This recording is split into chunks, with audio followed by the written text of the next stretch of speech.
Bonjour, bienvenue sur votre chaîne préférée. Ousmane Sonko reste en vedette dans les journaux parus ce vendredi 17 novembre 2023. C'est parce que son sort politique sera scellé ce jour entre Dakar et Abuja, souligne le Témoin qui annonce un vendredi du destin pour Ousmane Sonko. Yewwi et Lacoste appellent les Sénégalais à descendre dans la rue. À l'occasion de cette journée décisive, Ousmane Sonko lui lance un appel à la résistance à ces mêmes Sénégalais pendant que le collectif des cadres casamançais écrit à Macky Sall pour une libération immédiate de Sonko. Selon ce journal. Pour l'AS qui annonce Sonko devant la Cour suprême et la CEDEAO aujourd'hui, il s'agit du destin suprême. Dans les colonnes de ce quotidien, le leader de PASTEF promet de continuer à résister par tous les moyens dont il dispose. Yewwi et Lacoste, eux, appellent à une mobilisation contre le régime Sall. Selon ce journal, et dans le journal Rewmi, Sonko lance tout simplement un appel à la résistance, ce qu'il réitère dans Yor Yorbi, où il invite tous les Sénégalais épris de justice à s'organiser pour exercer leur droit constitutionnel à la résistance. Et dans le quotidien, Sonko continue à réclamer sa libération. Libération de Sonko que demande aussi Atepa et compagnie à Macky Sall dans Besbi le jour, où un ancien directeur général de la DAF, Habib Fall, tente de comprendre l'attitude de l'actuel DGE. Il pense que Tiendela ne veut peut-être pas perdre son poste. En attendant d'y voir plus clair, l'info constate un tournant décisif pour Sonko ce vendredi avec les verdicts attendus de la Cour suprême et de la Cour de justice de la CEDEAO. Un jour de vérité qui fait que le pays retient son souffle, voit le regard.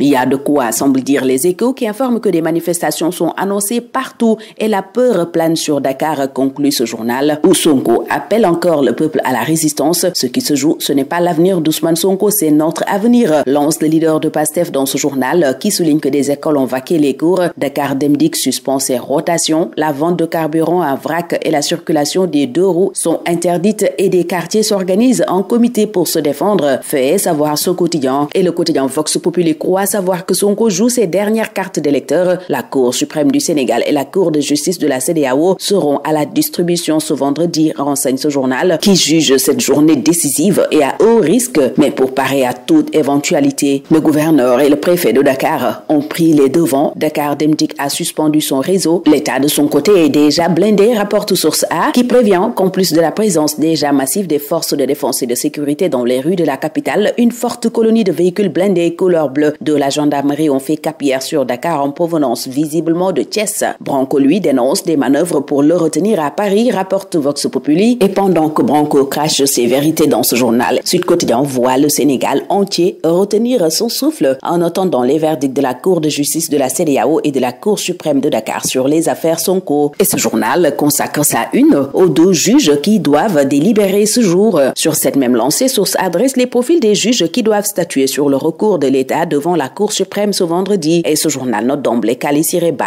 est sans doute celui qui connaît le mieux la Cour suprême, qu'il dirige sans tambour ni trompette. Après lui, Abdoulaye Ndiaye peut aussi faire valoir son expérience pour avoir duré dans la plus haute juridiction du pays, dont il pourrait devenir dans le futur le président, vu sa longévité. La conseillère Fatou Faye est elle connue pour son passage au parquet du tribunal de grande instance de Dakar. Elle a été ensuite déléguée du procureur à Pikine, informe Source A, qui note pour Ibrahima Samb qu'il a été juge à l'UMOA et au tribunal de grande instance de Dakar. En tant que président, il a été aussi directeur des affaires civiles. Aïssata Diallo, elle, a été juge au tribunal de grande instance de Dakar. Elle l'a même dirigé, fait remarquer ce quotidien, qui ajoute que la magistrate a été présidente de chambre à la cour d'appel. Et après l'appel des 84 personnalités de Demain Sénégal à préserver la démocratie sénégalaise, Vox Populi livre la réplique de Benno Bokk Yakaar. La coalition présidentielle rappelle ainsi que le respect de l'état de droit est aussi du ressort de notre appareil judiciaire dont nul ne peut contester l'indépendance. Le système démocratique de notre pays n'est pas en vain cité en exemple, tant il permet l'expression apaisée du suffrage des citoyens sénégalais selon Benno, qui note enfin que les conclusions de ces assises de 2009 n'ont engagé qu'une partie des acteurs de la vie publique de notre pays et ne constituent nullement un acte s'imposant aux Sénégalais. Ces mêmes Sénégalais continuent visiblement de se rendre à l'étranger à travers les pirogues, puisque ce journal nous apprend que 1600 migrants, dont des Sénégalais, ont débarqué à Lampedusa. À Kaffrine, pendant ce temps, Macky Sall promettait 700 milliards de francs CFA dans le cadre du programme d'investissement prioritaire 2024-2026, rapporte Le Soleil, qui présente Kaffrine comme la première région dotée d'une sphère administrative. La capitale du Ndoukoumane vient de loin, fait remarquer aussi l'astre de Anne. Et Enquête remarque Macky dans la danse, soulignant qu'après les tournées économiques et autres, il a souvent eu un coup d'avance sur ses adversaires. Dans le siège d'Amadouba, le président semble vouloir mobiliser les troupes autour du candidat. À Kaffrine, où il était hier, il a annoncé plus de 330 132 milliards capitalisés dans la région. Restons à Kaffrine avec les Échos qui rapportent qu'à l'occasion de la visite du président, marquée par un accueil triomphal, Abdoulaye Sow a promis à Macky Sall une loyauté éternelle. J'ai signé un pacte à vie avec votre personne et non avec votre personnalité, a-t-il dit selon ce journal. Et aux yeux du journal La Tribune, Macky Sall fait ses adieux avec 1932 milliards de promesses incertaines, pointant sa tournée économique qui pleut des milliards. Et pourtant, selon ce journal, l'heure devrait être au bilan après avoir sillonné toutes les régions.